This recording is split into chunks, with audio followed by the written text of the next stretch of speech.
Hello guys, welcome my online study YouTube channel. Guys, competition exam में पूछे जाने वाले एवरेज से रिलेटेड मैंने कुछ ट्रिक्स आपको इससे पहले की वीडियो में बताई थी। अब एवरेज से रिलेटेड ही कुछ और ट्रिक्स मैं आपको बताती हूँ। Trick number first, second, third मैं आपको बता चुकी हूँ। अब मैं ट्रिक नंबर 4 बताती हूँ। ट्रिक नंबर 4 है, प्रथम n लगातार प्राकृत विषम संख्याओं का औसत बराबर n। अगर प्रथम लगातार n प्राकृत विषम संख्याएं निकालनी हो, उदाहरण के लिए 1, 3, 5, 7, 9 व 11 का औसत क्या होगा? तो n बराबर 6। यहाँ कितनी संख्या है? 1, 2, 3, 4, 5, 6।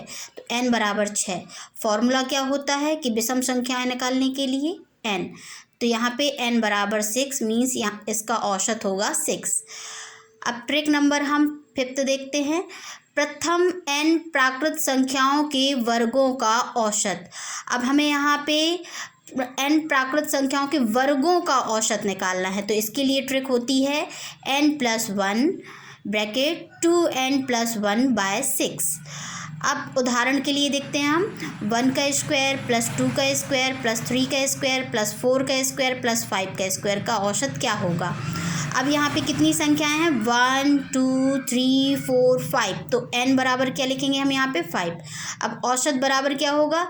n+1। तो n की जगह रखेंगे हम 5। तो 5+1 ब्रैकेट 2 × 5 + 1, क्योंकि 2n+1 है यहाँ पे, तो /6। तो ये हो जाएगा 5 + 1 6 और 5 दूनी 10 और 1 11। तो 11/6। तो अब यहाँ पे 6 से 6 काट देंगे हम, या फिर 11 का 6 में गुणा कर दें तो ये हो जाएगा 66/6। अब 6 1 कम 6, 6 1 कम 6, तो हो गई ये 11। ट्रिक नंबर 6, प्रथम n प्राकृत संख्याओं के घनों का औसत। अब घनों का औसत निकालना है, फिर कैसे निकालेंगे? तो इसके लिए ट्रिक होती है n bracket n+1 whole square upon 4। उदाहरण के लिए 1 का क्यूब प्लस 2 का क्यूब प्लस 3 का क्यूब प्लस 4 का क्यूब का औसत क्या होगा? अब यहाँ पे कितनी संख्याएं हैं? 1, 2, 3, 4। तो n बराबर 4। तो औसत के लिए क्या होता है फॉर्मूला? अगर घनों के लिए निकालना है तो n+1 का होल स्क्वायर बाय 4। तो हम यहाँ पे n बराबर रखेंगे 4 ब्रैकेट 4 + 1 का होल स्क्वायर अपॉन में होगा यहाँ पे 4। अब 4 में 1 जोड़ा तो 5, 5 का स्क्वायर बटे 4, 5 का स्क्वायर होगा 25। तो 25, 4 से 4 कट गया, 25 आया। तो इसके लिए इसका औसत कितना आया? 25। ट्रिक नंबर 7 है, किसी संख्या के प्रथम n गुणज का औसत। अब कोई भी संख्या है तो प्रथम n गुणज का औसत, इसके लिए फॉर्मूला होता है संख्या गुणे n+1/2। अब उदाहरण के लिए देखते हैं 2 के प्रथम 5 गुणज का औसत क्या होगा?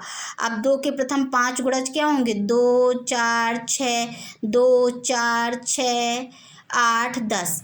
तो इसके लिए हम फॉर्मूले से निकालेंगे 2 गुणे, अब n की जगह पे 5 रखेंगे क्योंकि 5 गुणज पूछे हैं, तो 5 + 1/2।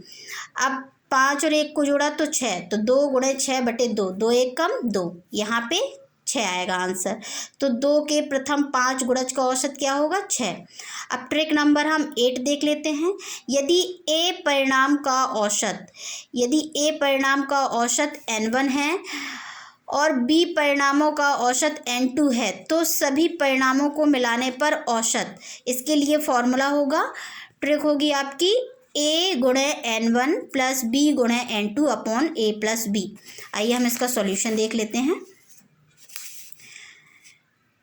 अब उदाहरण देखते हैं हम इसके लिए, 40 परिणामों का औसत 50 है और 60 अन्य परिणामों का औसत 55 है, तो सभी परिणामों का औसत कितना होगा?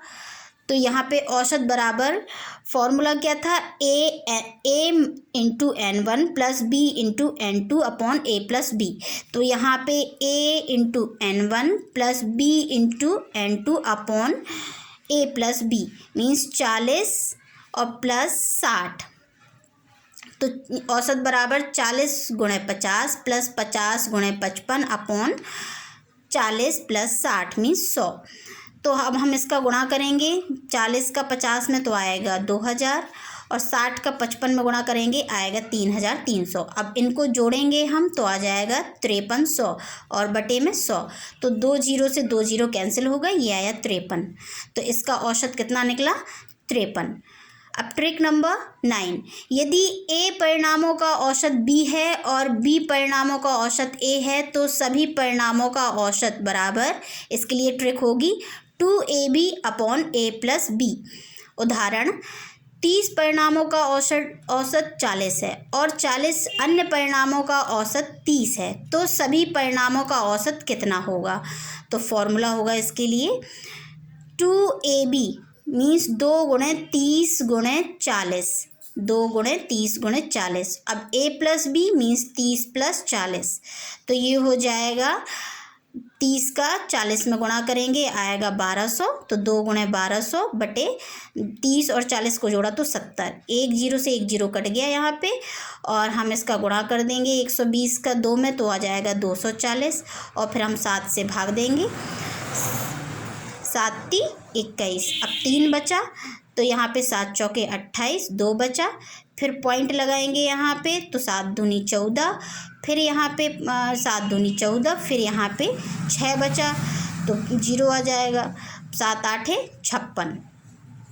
तो इसका आएगा 34.28।